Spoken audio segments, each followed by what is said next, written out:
Minute Papillon. Bonjour, c'est Anne-Laetitia Béraud, bienvenue dans Minute Papillon, le flash de midi 20 du jeudi 14 mars. Démobilisation pour le climat demain et samedi en France et dans le monde. Grève des écoliers et étudiants demain, une marche du siècle samedi dans une quinzaine de villes.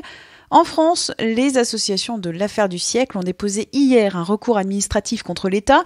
Elles veulent faire reconnaître par la justice les obligations pesant sur notre pays dans la lutte contre le changement climatique.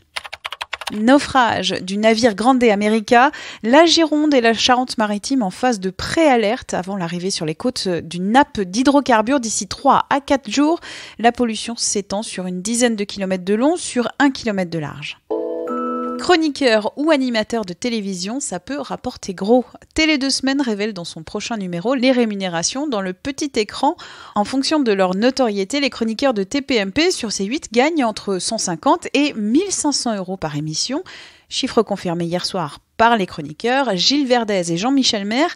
Ils touchent respectivement 600 et 700 euros par émission, soit 12 000 et 15 000 euros bruts par mois. La chanteuse Jennifer gagne, elle, 500 000 euros par saison de The Voice sur TF1. Qui a dit « Contrairement à l'image de moi que je peux parfois projeter, je veille toujours à ne pas tomber dans le ridicule, même avec nos blagues potaches ». Réponse, Sébastien Coé, presque quinquas, qui sort aujourd'hui une autobiographie chez Lafon. Oui, on l'a lu à 20 minutes. On y apprend que cette peur du ridicule, selon l'animateur de la méthode Coé, constitue une ligne blanche qu'il a toujours maintenue du bon côté. Le livre multiplie anecdotes et souvenirs de vieux combattants de sa carrière et de sa vie personnelle.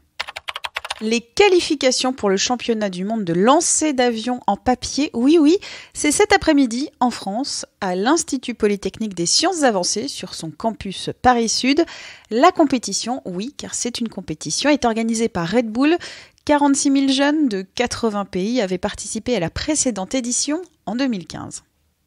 Minute Papillon, rendez-vous ce soir 18h20 pour de nouvelles infos.